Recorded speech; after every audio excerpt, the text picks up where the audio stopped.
வணக்கம். நம்ம இந்த வீடியோவில் பொது தமிழில் யூனிட் 5ல் இந்த வாசித்தல் புரிந்து கொள்ளும் திறன் இந்த யூனிட்லேருந்து கொடுக்கப்பட்ட பத்தியிலிருந்து கேட்கப்பட்ட வினாக்களுக்கு சரியான விடையை தேர்ந்தெடுத்தல் இந்த டாபிக் ப்ரீவியஸ் இயர் கொஸ்டின்ஸ் பார்க்கலாம். இந்த டாபிக்குள்ளேயே பார்த்தீங்கன்னா உட்பிரிவு தான் இதெல்லாம். செய்தித்தாள், தலையங்கம், முகப்புச் செய்திகள், அரசு சார்ந்த செய்திகள், கட்டுரைகள் இவற்றை வாசித்தல் புரிந்து கொள்ளும் திறன். இதிலிருந்து இப்போ தலையங்கம் அல்லது முகப்பு செய்திகள், கட்டுரைகளில் இருந்து ஏதோ ஒரு பத்தி கொடுப்பாங்க. அந்த பத்தியிலிருந்து ஒரு 5 கொஸ்டின் கேட்பாங்க. அதுக்கான அந்த 5 கொஸ்டினுக்கான ஆன்சரும் இந்த பத்தியிலே தான் இருக்கும். ஸோ இந்த பத்தியை படித்து புரிஞ்சுக்கிட்டு நம்ம இந்த 5 கொஸ்டினுக்கு ஆன்சர் பண்ணணும். இதுதான் இந்த டாபிக். இந்த டாப்பிக்கு பார்த்தீங்கன்னா நான் ஒரு 2-3 கொஸ்டின் மட்டும் மாடலுக்கு எடுத்திருக்கேன்.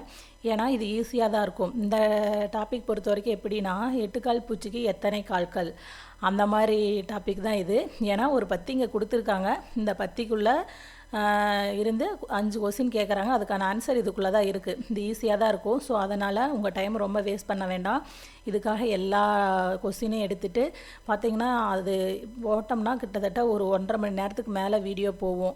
ஸோ ஒரு 1.5 மணி நேரம் அப்படிங்கிறது இந்த மாதிரி டைமில் ரொம்ப என்ன சொல்கிறது வேல்யூபிளான டைம்.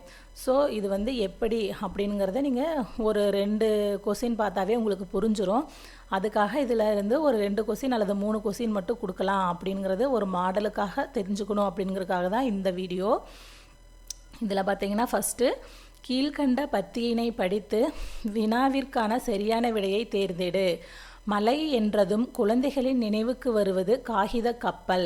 மழை நீரில் காகித கப்பல் விட்டு விளையாடாத குழந்தைகளே இல்லை எனலாம்.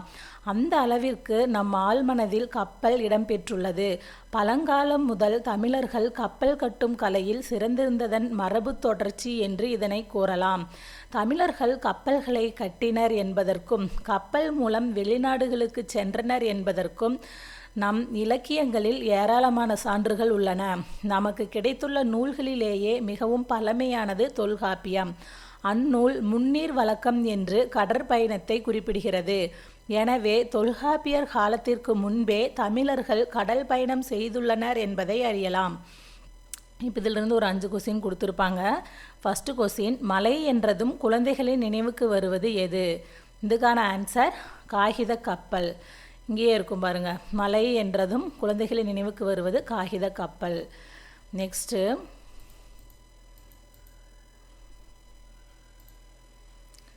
கொஸ்டின் பார்த்தீங்கன்னா பழங்காலம் முதல் தமிழர்கள் எந்த கலையில் சிறந்திருந்தனர்? கப்பல் கட்டும் கலை. இதுவும் அந்த பத்தியிலேயே இருக்கும். தமிழர்கள் கப்பல் மூலம் வெளிநாடுகளுக்கு சென்றனர் என்பதற்கு சான்று எது? இலக்கியங்கள். நமக்கு கிடைத்துள்ள மிக பழமையான நூல் எது? தொல்காப்பியம். தொல்காப்பியம் கடற்பயணத்தை எதுவாக குறிப்பிடுகிறது? முன்னீர் வழக்கம். இந்த பத்தியிலிருந்து இந்த 5 கொஸ்டின் தான் கேட்டிருக்காங்க. நெக்ஸ்ட் கொஸ்டின், கீழ்கண்ட பத்தியை படித்து வினாவிற்கான சரியான விடையை தேர்ந்தெடு. முத்துராமலிங்கர் இந்திய விடுதலை போராட்டத்தில் தீவிரமாக பங்கேற்றார். தமது பேச்சாற்றலால் ஆங்கில ஆட்சிக்கு எதிராக மக்களிடம் பெரும் எழுச்சியை ஏற்படுத்தினார்.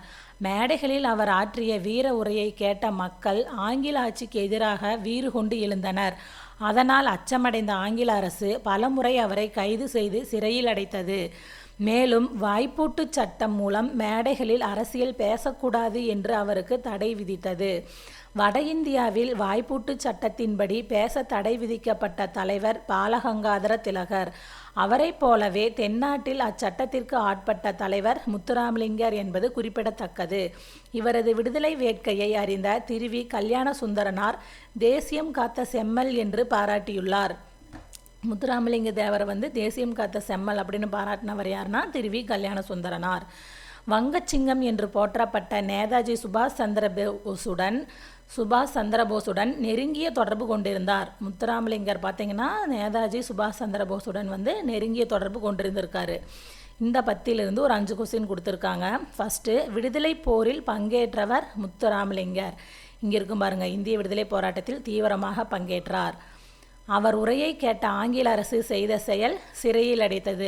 பார்த்திங்கன்னா அவர் உரையை கேட்டு மக்கள்லாம் எழுச்சி அடைஞ்சு போராட்டம் பண்ணதுனால ஆங்கில அரசு அவரை சிறையில் அடைத்ததுன்னு கொடுத்துருப்பாங்க. இதை பாருங்கள். வீர உரையை கேட்ட மக்கள் ஆங்கில ஆட்சிக்கு எதிராக வீறு கொண்டிருந்தனர். அதனால் அச்சமடைந்த ஆங்கில அரசு பல முறை அவரை கைது செய்து சிறையில் அடைத்தது. அதுக்கப்புறம் மேடைகளில் அரசியல் பேசக்கூடாது என்று தடை விதிக்கப்பட்ட சட்டம் வாய்ப்பூட்டு சட்டம், அதுவும் இங்கேயே இருக்குது. இங்கே பார்த்தீங்கன்னா அது அவங்க இந்தியாவில் வாய்ப்பூட்டு சட்டத்தின்படி பேச தடை விதிக்கப்பட்ட தலைவர் பாலகங்காதர திலகர். ஸோ வாய்ப்பூட்டு சட்டம் தான் பார்த்தீங்கன்னா மேடைகளில் அரசியல் பேசக்கூடாதுன்னு போட்ட சட்டம். நெக்ஸ்ட் கொஸ்டின், தேசியம் காத்த செம்மல் என்று பாராட்டியவர் திருவி கல்யாண சுந்தரனார். முத்துராமலிங்கரை தேசியம் காத்த செம்மல் அப்படின்னு பாராட்டினவர் திருவி கல்யாண சுந்தரனார், இங்கேயே கொடுத்துருக்காங்க. நெக்ஸ்ட்டு, வங்கச்சிங்கம் என்று பாராட்டப்பட்டவர் நேதாஜி சுபாஷ் சந்திர போஸ். இந்த பாருங்கள் இங்கே கொடுத்துருப்பாங்க, வங்கச்சிங்கம் என்று போற்றப்பட்ட நேதாஜி சுபாஷ் சந்திர போஸுடன் நெருங்கிய தொடர்பு கொண்டிருந்தார். இந்த மாதிரி ஒரு பத்தி கொடுத்துருப்பாங்க, அதிலிருந்தே அந்த 5 கொஸ்டின் இருக்கும். இந்த 5 கொஸ்டினுக்கும் ஆன்சர் அந்த பத்திக்குள்ளேயே இருக்கும். இதுதான் இந்த வீடியோவில் இந்த டாப்பிக்கில் கான்செப்ட் இதுதான். நெக்ஸ்ட்டு, பத்தியை படித்து வினாக்களுக்கு உரிய சரியான விடையை தேர்ந்தெடு. இதுக்கான ஆன்சர், முகிலன் பொங்கல் விழா கொண்டாட தாத்தா பாட்டி வீட்டிற்கு சென்றான். முகிலன் பொங்கல் விழா கொண்டாட தாத்தா வீட்டிற்கு சென்றான். அங்கு செவலை என்ற காளை இருந்தது. அக்காளையை முகிலனுக்கு மிகவும் பிடிக்கும். அதற்கு தீவனம் வைப்பது அவனது வழக்கம். வீட்டிற்கு பின்புறம் உள்ள தோட்டத்திலிருந்து காய்கறிகள் பறித்து கொடுத்து தாத்தாவுக்கு உதவுவான். அவன் தாத்தா பாட்டியோடு மகிழ்வாக பொங்கல் விழாவை கொண்டாடுவான். இதில் ஃபஸ்ட் கொஸ்டின், முகிலன் யார் வீட்டிற்கு சென்றான்? தாத்தா வீட்டிற்கு சென்றான். தாத்தா வீட்டில் உள்ள காளையின் பெயர் செவலை. அங்கு செவலை என்ற காளை இருந்தது. ஸோ இதுக்கான ஆன்சர் செவலை. முகிலன் எவ்விழாவை கொண்டாட தாத்தா வீட்டிற்கு சென்றார்? பொங்கல் விழா. முகிலன் பார்த்தீங்கன்னா பொங்கல் விழா கொண்டாட தாத்தா வீட்டிற்கு சென்றான்.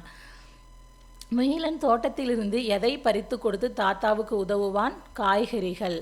அதுவும் இங்கே இருக்கும் பாருங்கள், பின்புறம் உள்ள தோட்டத்திலிருந்து காய்கறிகள் பறித்து கொடுத்து தாத்தாவுக்கு உதவுவான்.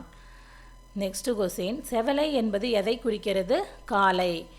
செவலை என்பது அங்கு செவலை என்ற காளை இருந்தது. இந்த 5 கொஸ்டின் பார்த்தீங்கன்னா இந்த பத்தியிலிருந்து கேட்டிருக்காங்க.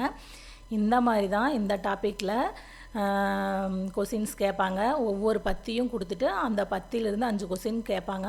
அந்த 5 கொஸ்டினுக்கான ஆன்சரும் இந்த பத்திக்குள்ளேயே இருக்கும்.